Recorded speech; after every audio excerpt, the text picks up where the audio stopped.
2천여 명은 아마 저나 다른 사람 똑같을 겁니다. 참 열심히 일했습니다. 그 내리에 떠나질 않아요. 경제 개발에 대한 장준하의 생각은 농촌을 근본으로 하는 것이었습니다.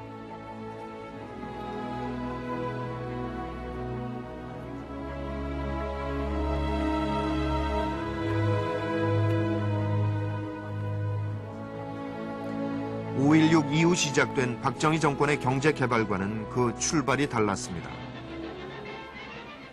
시기에 이어서 젊은 국토건설 사업 추진 요원들은 장준하의 이런 신념을 이어받은 국토건설 요원들은 전국 각지로 파견됐습니다.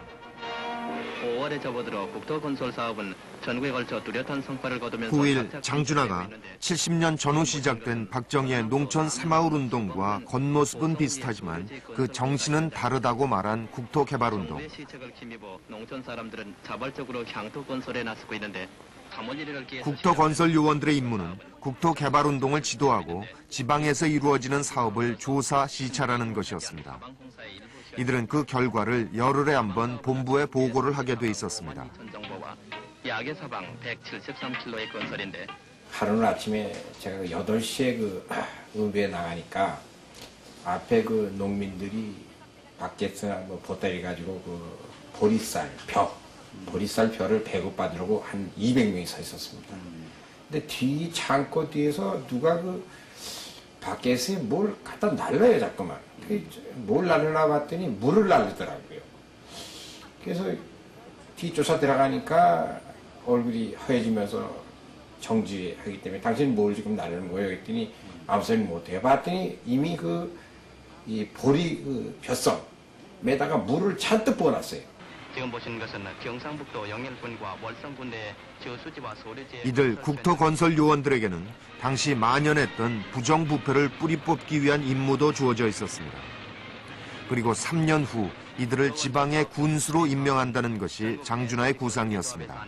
장준하 선생의 그 생각은 국토건설본부 요원들을 일종의 지도자 훈련이라고 할까요? 대학 졸업자들이 실제로 정치 일선에 들어가서 또는 지방, 농촌 이런 것을 실제 경험을 하고 그들이 민주주의 정권을 실질적으로 이끌어가는 중견 세력으로 양성하기 위한 그러한 장기적인 목적 하에서 장준하 선생은 실무 책임을 기꺼이 이렇게 맡게 되었던 것이죠.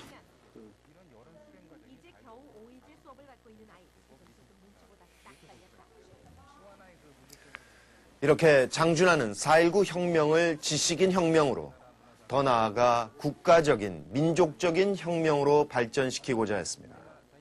그렇지만 그의 원대한 계획은 5.16 쿠데타로 좌절됩니다. 그런데 이상하게도 그때 장준하는 5.16 쿠데타를 비판하지 않습니다. 이 점이 그 무렵 장준하의 한계로 지적되기도 합니다. 그렇다면 사상계에서 칼날 같은 논조로 자유당 정권의 붕괴를 이끌어냈던 그가 왜 5.16 쿠데타를 묵인했던 것일까요? OSS 특수훈련을 받은 장준하는 해방되자 임시정부 요인들과 함께 귀국합니다. 김구의 개인 비서 자격이었습니다. 김구 선생 아니십니까? 네네. 이분은 이제 예. 마침 장준하의 고향 후배 최기일 씨는 이승만을 보좌하고 있었습니다. 그때 두 사람은 각자 양측에서 민족 진영을 통합하는 다리 역할을 할 수 있을 거라는 희망에 부풀어 있었다고 합니다. 그때는 아직 신탁 통지 얘기가 안 났습니다. 그래서 김구 선생이랑 들어오고 이 박사랑 해서 독립이 될 줄 알았고 그랬다. 준업이 준하는 김구 선생 임시정부에 두고 나는 도남지에 있으니까 참이 저는 일이 다 됐다고 그렇게 개인적으로나 또 나라로 생각을 해서 가장 희망의 절상에 있었어요. 그 다음부터는 이제 차차 이제 디스아포인트면은 낭만들 일이 시작이 되는데 한날 신탁 통치를 둘러싼 좌우 대립과 남북 분열. 장준하가 그토록 갈망하던 민족의 독립은 절름발이에다 반쪽이 되고 맙니다.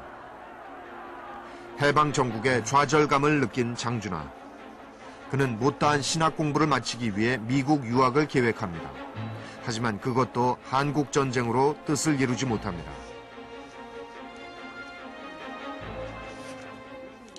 부산 피난 시절, 당시 문교부 장관 백낙주는 독실한 기독교인이자 장준하와 같은 평북 출신이었습니다.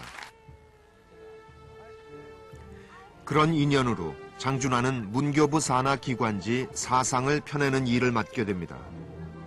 사상은 전쟁으로 피폐해진 사회에 자유민주주의의 우월성을 고취하기 위한 것이었습니다. 그 뒤 장준하는 53년 그 자신이 직접 발행인이 돼서 사상계를 창간합니다. 그 무렵은 대중 잡지들이 서서히 등장하던 시기였습니다. 하지만 사상계는 일반 대중 잡지와는 다른 특별한 목적을 띤 잡지였습니다. 그때 이 장준하 선생 생각으로는 뭔가 이 반공을 위한 그냥 명목적인 무찌르자 오랑캐가 아니라 그 자본주의와 기독교 정신에 입각한 휴머니즘을 지키는 사상 밑바탕이 된 반공을 위한 어떤 계몽지가 필요하다는 생각에서 만든 것이 아마 첫 사상계의 태도이라고 볼 수 있습니다. 이래서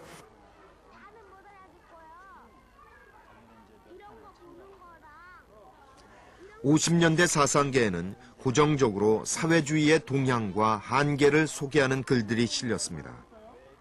그렇다면 장준하는 어떻게 이런 확고한 반공주의적 사고를 갖게 된 것일까? 우선 그 이북의 이제 기독교 집안에서 이제 성장을 했고 그러다가 보니까 기독교 신앙적인 것 때문에 그 유물론을 수용하기가 어려웠을 것으로 생각이 되고요. 그리고 이제 학병 탈출해서 광복군 활동을 할 때에도 그때도 이제 민족주의자들과 함께 이렇게 그 독립운동을 했고 또 그 광복군이 되게 되면서 미국의 그 OSS 부대원으로서 이제 훈련도 받고 그리고 이제 귀국할 때 김구의 그 비서로서 이제 귀국을 하게 됩니다. 그러다가 보니까 자연히 그 민족주의적인 그런 성향이 이제 강할 수밖에 없었던 것 같고요.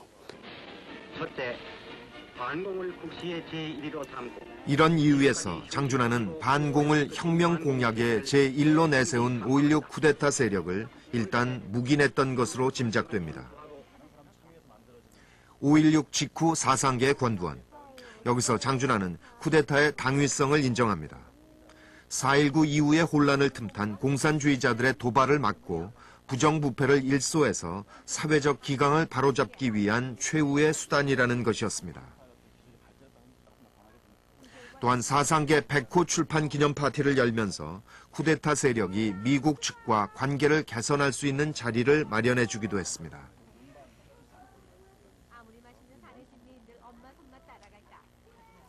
그런데 쿠데타 세력이 직접 정권을 장악하려 하자 장준하는 입장을 바꿉니다.